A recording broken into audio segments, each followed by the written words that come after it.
I have come to the conclusion that whether or not we respect someone has nothing to do with us and everything to do with them.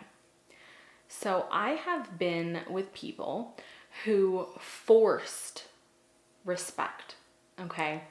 And this can be the same as demanding respect. This is coming from a place of ego. This is coming from a place of force, of need.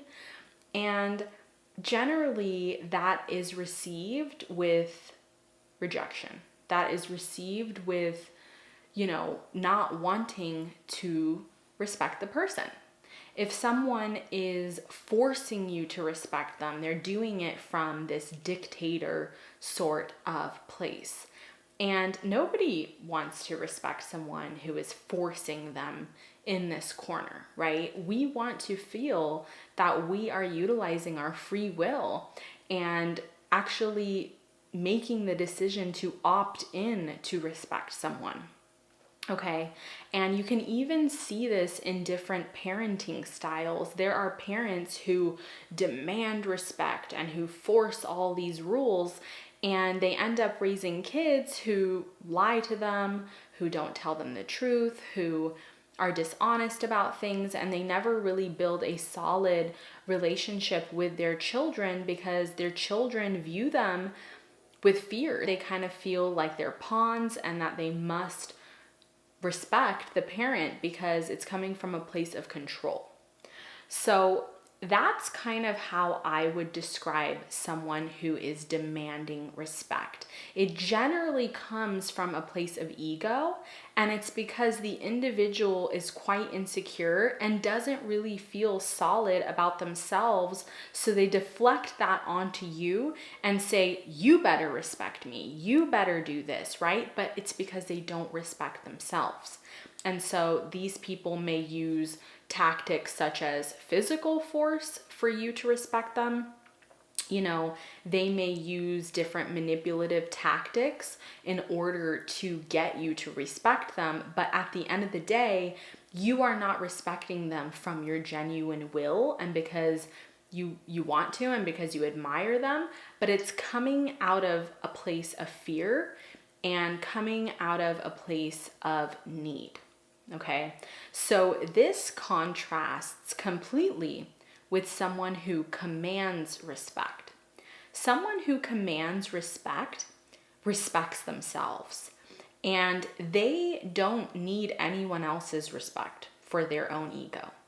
They simply have an aura and a demeanor that is at such a high standard that people naturally respect them because they look to them as a person of honor, as a person of high standards, of ethics, of morals. So this can also be seen even with different teachers. I know that growing up, when I went to school, there were certain teachers who tried having all the rules and doing timeout and yelling and whatever, right, to get the class to pay attention. They were demanding respect. And there were teachers who simply just showed up and taught, and no one would ever threaten that. No student would ever act up in their class or do any class clown tactics because they knew that that simply just was not the environment in which that sort of behavior was appreciated. Okay, so these teachers commanded respect. Their authority and their level of expertise was at a level that was so high that nobody could touch them. Nobody would want to mess with that. And so they naturally captivated people and had others respect them without forcing it, without needing it, without even creating rules or creating all these boundaries. They simply just, their aura and demeanor commanded a certain level of respect. Now, why am I even talking about respect? Well, when it comes to dating, a lot of us want respect. We want to be respected. We want to be taken seriously by the opposite sex. And so many women will ask me, how do I communicate my standards? How do I communicate my boundaries? And I've made videos in the past talking about boundaries and standards, but what I've been trying to communicate within the past year or so is that someone who is so strict with their standards and boundaries, someone who is truly embodied in their standards and boundaries, doesn't need to express it. So when I was single and dating, I didn't need to tell men, you're not going to get me to come out of my house if you don't have a date planned.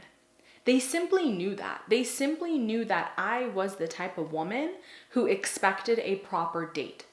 I wasn't okay with walking around the park. I wasn't okay with going to their house. I wasn't okay with a Netflix and chill. They knew that if they wanted me to get outside my house, then they better have had a date planned.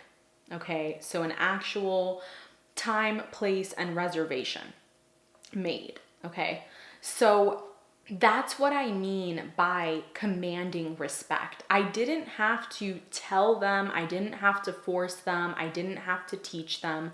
I simply had an aura and a demeanor that commanded respect.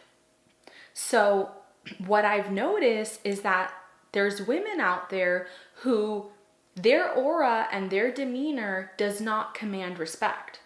This can be because they're on OnlyFans. This can be because they portray themselves in a way where they objectify their body or where they sexualize themselves.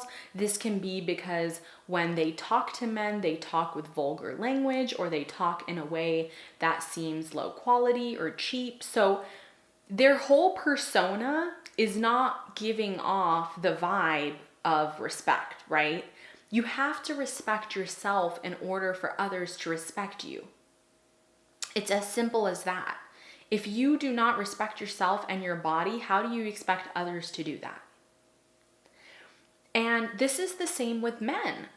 Like I said, I have dated men who gave me rules, who said this is right and this is wrong, who tried to punish me, who tried to conform me into this mold out of force. And you know what I did? I ran the other way. I rejected that. I acted up. I literally acted even more rebellious because I felt confined. I felt restricted. I felt forced.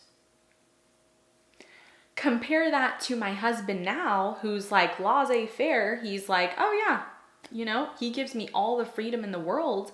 And I would never mess with that freedom. I would never do something to disrespect him. I would never act out of line because I simply know who he is and the level of respect that he deserves. And so he never had to force me. He never had to give me rules. He never had to say, you're allowed to do this, but you're not allowed to do that. My action was simply that of respect because he was a respectable person.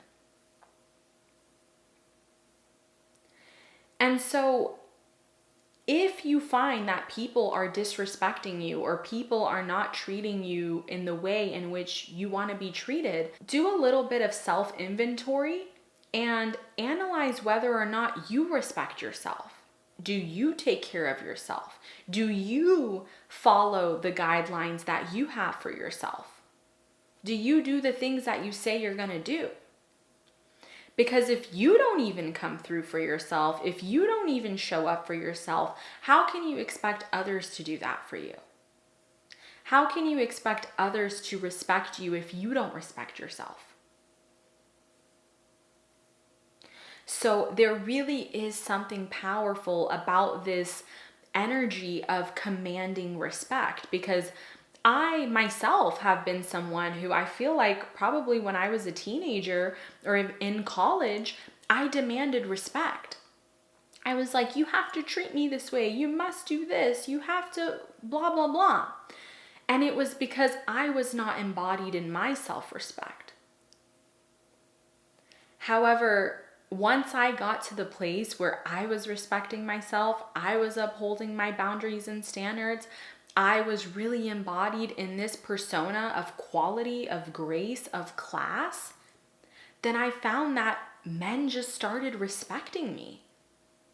Nobody was messing around with me. Nobody was harassing me. Nobody was, trying to get me to come over. Nobody was sending me messages at 1 a.m, because my aura commanded a certain level of respect. I didn't have to force it. I didn't have to verbalize it. I didn't have to preach it. I simply became it. I was it. And then everything else followed. People began treating me like a respectable woman. So, one thing that I have learned is that demanding respect will never work. It might work temporarily. It might be a little band-aid solution. It might offer a temporary fix. However, when you are demanding respect, you never truly know, does that person actually respect me? Or are they simply just trying to stay in line? Are they simply just trying to do as told? Right? Imagine if my husband told me, you're not allowed to have guy friends. In the back of his mind, he would never know, but does she want to have guy friends? Maybe that's a desire of hers. Maybe she desires a platonic connection with a male. He never had to tell me that. But I simply respected him enough in our marriage to know that I'm not going to have a close guy friend. There's no one that I want to be close with in that sense besides my husband. I have girlfriends. And yes, I have friends who are guys, but I keep them at an arm's distance, They're like acquaintances. The only guy that I want in my life who knows me in and out and who I have an established friendship with is my husband. My husband didn't need to make that a rule. He didn't need to force that upon me. He didn't need to tell me that this was the standard. I simply made it a standard because I wanted to respect him, because I look at him and see a man who deserves respect. I look at him and see a man who is honorable, who is wise, who gives me the freedom to be me. And I still want to respect him. I still want to uphold a standard that makes him proud and that makes him, look at me with a sense of privilege. So respect is not just given, it's earned. And those who earn it are those whose persona and whose demeanor says respect all over it. They're a walking embodiment of respect. So you simply wouldn't want to cross them. You simply wouldn't want to mistreat them because you know that they're precious. They're worth more than gold. You want to act right in their presence,